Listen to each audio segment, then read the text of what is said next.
says yes before you have even checked whether you actually want to.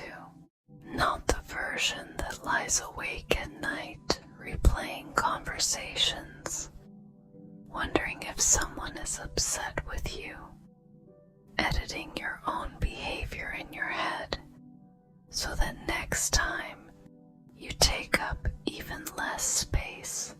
I see the version underneath all of that.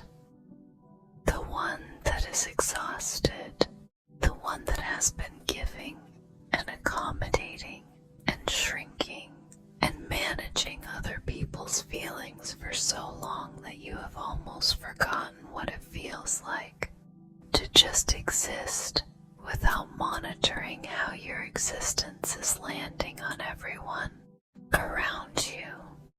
That version of you is the one I am talking to tonight.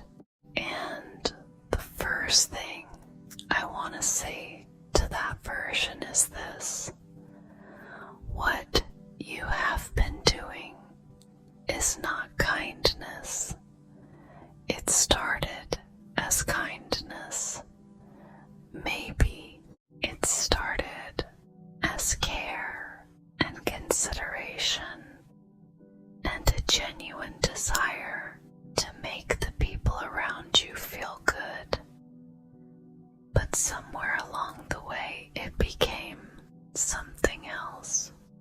It became survival. It became the strategy you use to make sure people stay, to make sure conflict does not happen, to make sure you remain acceptable and lovable and worth keeping around. And that is not kindness anymore. That is fear wearing kindness as a disguise. You are allowed to know that about yourself without it meaning something terrible about you. People pleasing does not develop in a vacuum. It develops in environments where your needs were less important than the emotional temperature of the room, where you learned early that the safest thing you could do was make yourself agreeable, manageable, easy, where someone else's mood was your responsibility to regulate, where love felt conditional on your performance of goodness and accommodation. You did not choose this pattern. You learned it because at some point it kept you safe, and it deserves compassion, not shame. You are not broken. You are someone who learned a survival strategy that no longer serves you. Take a breath. I want to talk to you about the word no, not the aggressive version, not the version that slams doors or burns bridges or requires a justification and an apology and a lengthy explanation before it is allowed to exist. Just the quiet, ordinary version, the version that is simply a complete sentence, the version that says, I cannot do this, and does not owe anyone a paragraph of reasons why. You have probably said yes to things while your entire body was screaming no. You know the feeling. The yes that comes out before you have even processed the request. The yes that you regret immediately. The yes that leads to weeks of resentment that you then feel guilty about because you said yes and nobody made you, and therefore it is your own fault and you have no right to be resentful. That cycle, the that starts with a yes you did not mean and ends with you exhausted and resentful and convinced that something is fundamentally wrong with you. Nothing is wrong with you. You just have not yet given yourself permission to say no. And permission is the word I want to stay with for a moment. Because people pleasers do not usually lack the ability to say no. You know how to say no. You have said no in situations where it felt safe enough. What people pleasers lack is the belief that they are allowed to. The belief that saying no will not cost them something catastrophic. The relationship, the approval, the sense of being a good person, the belief that they deserve to take up space in the world without continuously earning that right through service to everyone around them. You are allowed to take up space. You do not have to earn it. Your value does not come from what you do for other people. It does not increase when you say yes and decrease when you say no. It is not contingent on how useful you are, or how easy you are to be around, or how successfully you manage to never inconvenience anyone. Your value is intrinsic. It was there before you learned to be helpful. It will be there when you stop performing helpfulness out of fear. You are not what you produce for other people. You are a person. Those are different things, and both of them deserve to be treated accordingly. Your needs are not an inconvenience. I know they feel like one. I know that when you have a need, you immediately begin calculating whether expressing it will be too much, whether this is a good time, whether the person you need something from is already carrying enough, whether your need is legitimate enough to justify the disruption of asking. You run this calculation so quickly and so automatically that you barely notice you are doing it. But beneath it is the belief that your needs are a burden, that wanting things is selfish, that needing people is weak or demanding or something to be ashamed of. Your needs are not a burden. They are evidence that you are a living person in relationship with other living people, and that is not something to apologize for. Disappointing people is survivable. This one is important. Most people-pleasing behavior is organized around the prevention of disappointment, not harm, not genuine damage to the relationship, just the temporary, uncomfortable feeling that another person experiences when they do not get what they wanted from you. You have been working overtime to prevent other people from experiencing a feeling that they are entirely capable of managing on their own.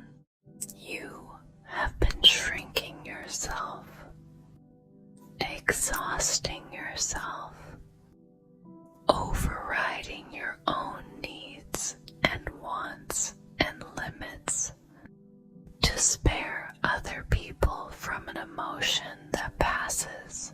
Disappointment is survivable for them and for you.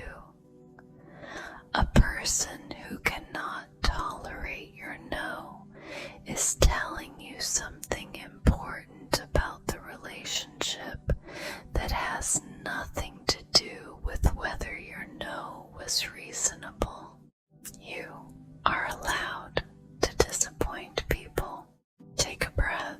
The people who genuinely love you do not love the version of you that says yes to everything. They do not love the version of you that has no edges, no limits, no preferences of your own. That version is not a person. It is a mirror, reflecting back whatever the people around you want to see. Real love, the kind worth having, is for the actual person with actual needs and actual limits, and the ability to say, actually, I cannot do this one, and have that be okay. If someone cannot love you with your no included, they were not loving you. They were loving what you were doing for them. Let that land.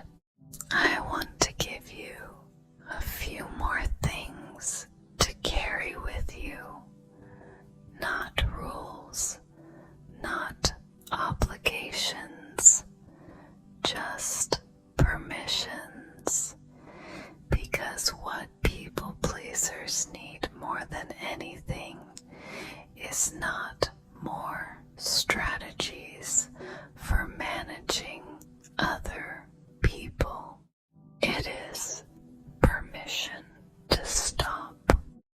You are allowed to say no without a reason.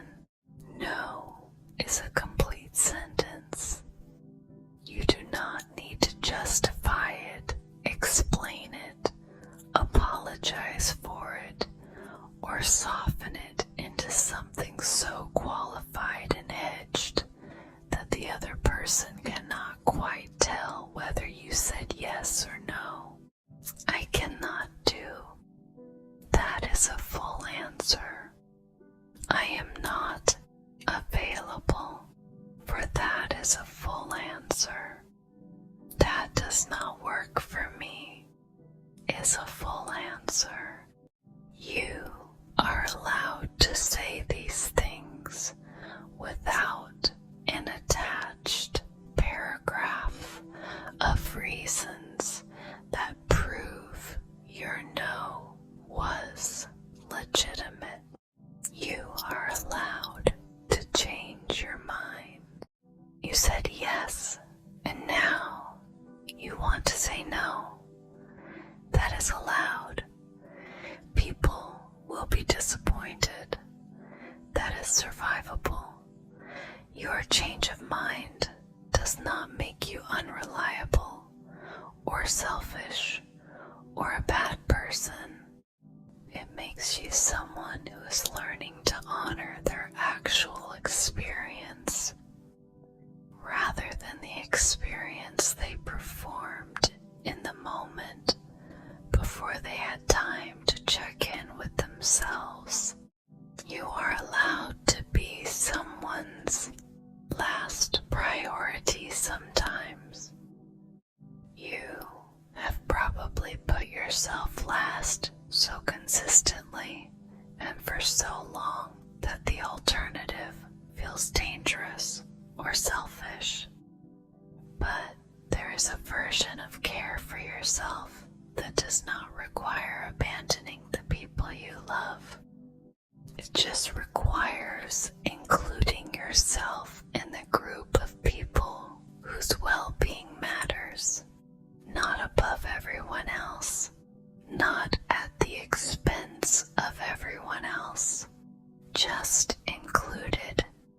just on the list.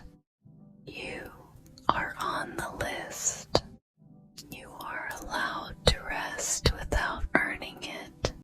You do not have to have said yes to enough things before rest is permitted.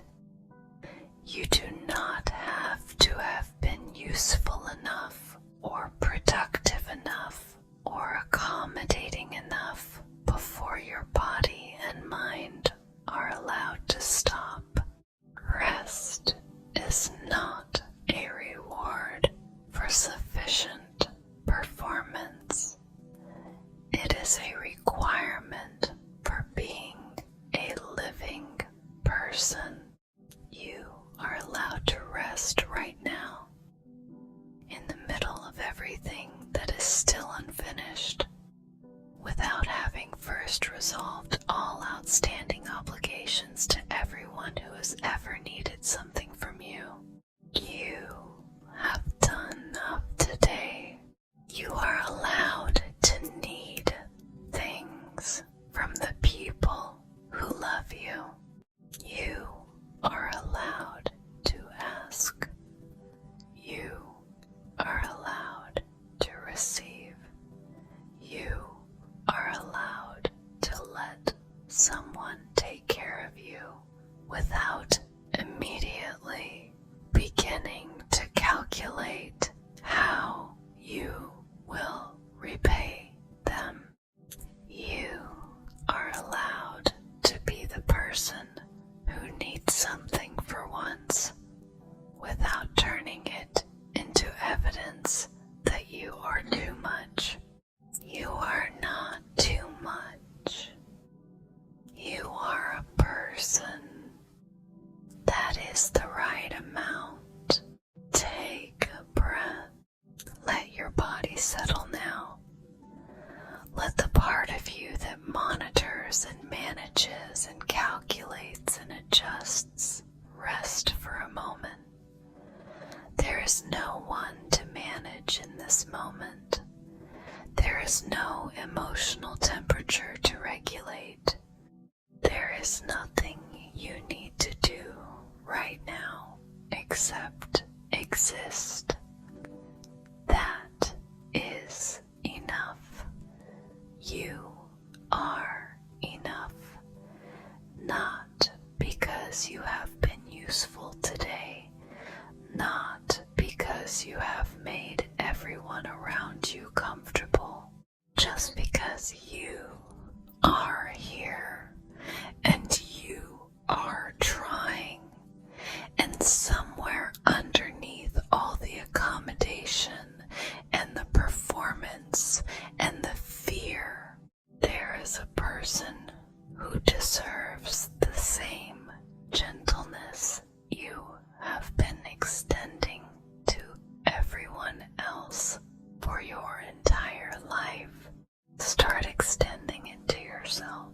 You are allowed to say no. You are allowed to take up space. You are allowed to be a person and not just to function in other people's lives. You are allowed to rest. And you are allowed to need this. All of it. Every word of it. Because the fact that you are here, listening to someone give you permission to exist on your own terms, means that permission has been missing for a long time. It is not missing anymore. Rest